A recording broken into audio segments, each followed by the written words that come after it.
की बात करने वाली कांग्रेस संविधान के नाते कि आज संविधान के सांसद जो जा रहे हैं, मैं कल देख रहा था, हर सांसद संविधान की कॉपी लेके शब्द ले रहा था और पूरे चुनाव के अंदर उन्होंने एक बात पकड़ के रखी कि संविधान बदलने के बीजेपी 400 पार इसलिए मांग रही है। और मैं एक निवेदन करता हूं कि वो संविधान की अपनी इस बात को लोगों के बीच में एक गलत नैरेटिव को सेट करने में कामयाब हो गई, जबकि संविधान की जितनी बार हत्या इस कांग्रेस ने की, संविधान को जितनी बार तोड़ा मरोड़ा गया,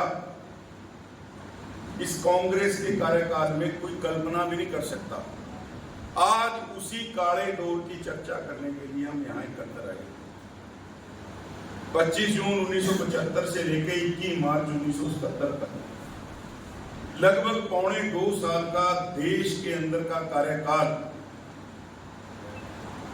काले अक्षरों में लिखा गया और उसको कोई मिटा नहीं सकता, क्योंकि इलाहाबाद हाई कोर्ट ने, जो आज प्रयागराज है, प्रयागराज हाई कोर्ट ने इंदिरा जी को, जो तत्कालीन प्रधानमंत्री थी, उनके चुनाव के अंदर लोगों को पैसे के माध्यम से, ताकत के माध्यम से, सरकारी मिशनरी का दुरुपयोग करने के माध्यम से, डरा धमका के, लालच देके चुनाव के अंदर जो चीजें सब बैन होती हैं उन सबका इस्तेमाल करने के ऊपर दोषी पाया गया और उनके चुनाव को अवैध घोषित कर दिया गया। ये 12 जून की बात है 1975 की। इंदिरा जी ने सुप्रीम कोर्ट के अंदर, माननीय सुप्रीम कोर्ट में जब अपनी याचिका दाखिल की तो 24 जून को माननीय सुप्रीम कोर्ट ने भी कहा कि भाई चुनाव आपका अवैध है, लेकिन आप पद के ऊपर बने रह सकते हैं, यानी प्रधानमंत्री के जब तक अगला चुनाव, अगली व्यवस्था नहीं होती। तो इंदिरा जी को लगा कि अगर ये सत्ता मेरे हाथ से निकल गई,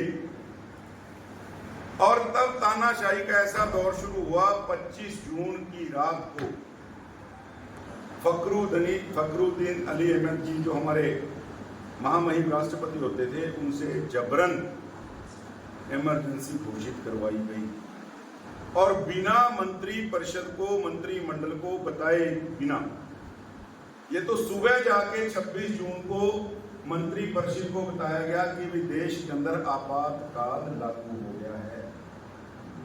और आपातकाल कैसा? जो सिस्टम के खिलाफ आवाज उठाए उसको अंदर डालो। हमारा मात्र संगठन है आरएसएस। भाई जो विचार का आदमी मिले, उसने कुछ किया नहीं किया, अगर आरएसएस का उसके ऊपर कार्यकर्ता होने का कोई प्रमाण है, अंदर डालो। कोई प्रमुख पार्टी के, विपक्ष के नेता हैं, उनको अंदर डाल दो। जो देश की बात करने वाले हैं, लोकतंत्र की बात करने हैं, लोकशाही की बात करने वाले हैं, जनतंत्र की बात करने वाले हैं, उठा के अंदर डाल दो। मीडिया का कोई आदमी, रात को 2 बजे बिजली काट दी गई कि दिल्ली के अंदर कोई अखबार छपना सके। ये खबर लोगों को अखबार के माध्यम से नहीं, वो अपने तरीके से बताना चाहती थी और उन्होंने वही किया। 2.25 साल अंग्रेजों के राज से भी अगर काला राज इस देश के अंदर चला, ये कोई मैं आपको पौराणिक कहानी नहीं सुना रहा कि भाई मैं महाभारत कालीन में आपको ले जाके, कोई साक्ष्य नहीं है, हमारे बीच में साक्ष्य बैठे। खुद जिन्होंने, किसी ने साल की, किसी ने 6 महीने, किसी ने 1.5 साल की सजा काटी, हमें उनके जो उस समय की जो स्मृतियां हैं वो हमें बताएंगे भी। मैं तो स्मृति होती है, उसके लिए कुस्मृति नहीं कह सकते, लेकिन ये कुस्मृतियां